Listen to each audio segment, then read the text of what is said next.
nesse também, sentido. mas também não tem um lance da propriedade, de ter de ter um lugar quem é dono disso é a família e tal. Quando Você vê começa, né, ficar o mais... John Locke da vida. É. Sim, mas a propriedade, ô, Vilela, vem desde o princípio assim. A primeira propriedade privada é qual?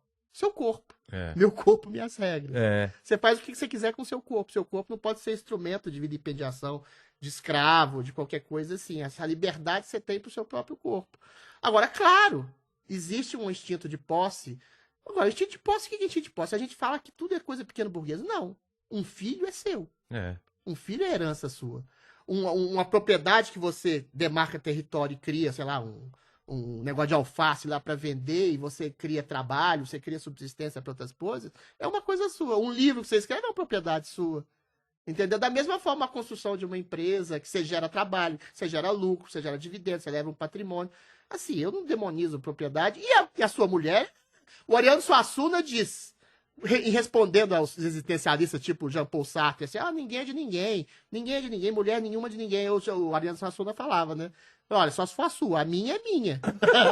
Como assim ninguém é de ninguém? A minha é minha. Você vai transar com todo mundo transa com a minha mulher não é propriedade privada? Propriedade privada é um princípio básico do liberalismo. Você constrói intelectualmente, moralmente, afetivamente a sua propriedade privada. Seus filhos, sua mulher, sua família, a sua casa, a sua empresa, o seu livro. Então, assim, a propriedade privada é demonizada como uma coisa ruim, mas é a base da liberdade. Você constrói a sua liberdade também com as suas posses. Você não pode explorar os outros através das suas posses, mas aí é uma longa discussão. Mas quando acontece, quando o ser humano deixa de ser coletor e caçador e começa a cultivar os campos, né? É natural que ele começasse aqui é o meu espaço, eu moro aqui, essa é a minha plantação, aí tem que defender isso. É isso aí, mas né? você percebe que é uma coisa que não é ruim pra coletividade? Claro que não. Se o cara faz uma plantação gigantesca, ele vai ter que vender aquilo, de alguma forma. Tem que proteger de alguma forma. Ele vai proteger o trabalho aquilo, dele, né? mas a construção da proteção daquilo é um bem pra coletividade. Ele vai dar comida pra pessoas, ele vai dar possibilidade de trabalho para outras pessoas que vão também cultivar no seu campo.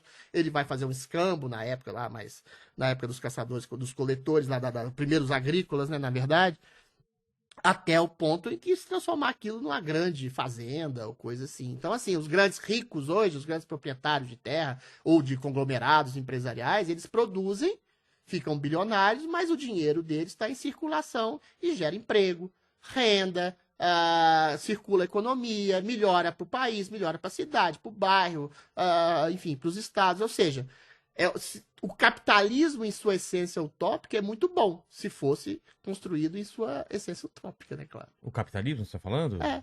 Então, mas a gente tem o capitalismo e o capitalismo é demonizado, mas não tem nenhuma outra coisa que apareceu que substitua isso de uma forma... Apareceu. Não. O socialismo. Não, mas eu tô falando Que é uma bosta. de uma forma melhor, Não tem. Que diminua a pobreza.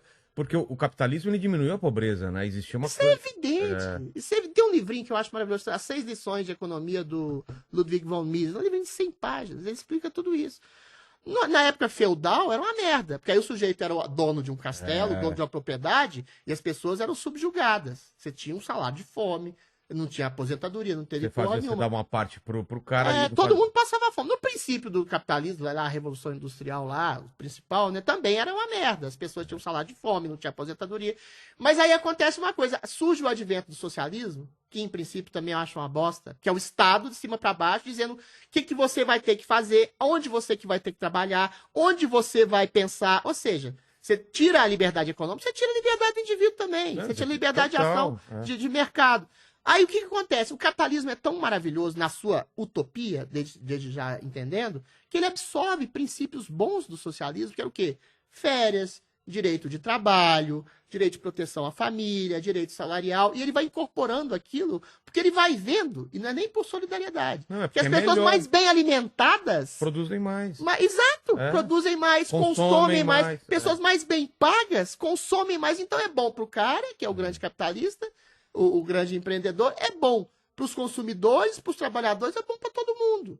Claro que existem distorções clássicas, mas assim, que existiu outra coisa melhor que o capitalismo, e isso é fato em números, hoje a pessoa mais pobre que tem, assim, a pessoa classe C, D, E, tem um padrão de vida muito melhor do que na Idade Média. Claro. Um rei do século XVIII não sabia o que era um chuveiro elétrico, sabia o que era uma banheira, Não sabia o que era o conforto de uma casa. Quem era muito pobre, 90%, não tinha. A diferença entre o cara que não era pobre, que era, sei lá, burguês ou senhor feudal, é que um usava roupa, o outro não tinha sapato, o outro não tomava banho. Então a diferença hoje das pessoas mais ricas das pobres, a gente percebe que todo mundo tem abrigo, tem casa, comida, pela mesma maioria das pessoas. Claro, né? tem gente que não dá. E tem a questão de miserabilidade, que é outro caso. Mas assim, a diferença hoje sim, é de falso e luxo. É o Bill Gates que tem uma casa enorme, mas o cara que é classe C, que é classe média baixa, ele tem uma casa, ele tem um carrinho, ele tem tem a mulher dele, tem abrigo, tem, sei lá, um ventilador quando tá calor, uma banheira, qualquer coisa assim. Então, assim, todo mundo tem padrão de vida melhor que os grandes reis do século XVI. Você leu o Sapiens? Graças ao capitalismo. Você leu o Sapiens? Li, claro. Então, o que ele fala é Eu li assim... os 3 livros do Harari. O Homo Deus, Sapiens e qual é o outro? E o 21 lições pro século XX. Mas esse terceiro, tá. ele repete tudo. Repete tudo. Repete tudo. Mas o que ele fala lá é uma coisa que é difícil para a maioria das pessoas aceitarem, porque a gente não viveu antigamente. Mas ele fala que a gente nunca teve tão seguro, tão bem. A gente tá vivendo num tempo de paz. É um tempo que a gente nunca teve Nunca houve uma situação de bem-estar material, a saber. Tão grande. Porque antigamente podia entrar um cara na sua casa e meter uma espada em você, estuprar. Claro, e a gente pode como se acontecer fosse isso. o pior dos mundos. Pode acontecer isso, mas o cara vai ser julgado, não sei o quê. Antigamente não, isso era uma coisa normal. É normal. Você Era a lei do cão. Você saía numa viagem e você não sabia se ia voltar. Era uma coisa absurda.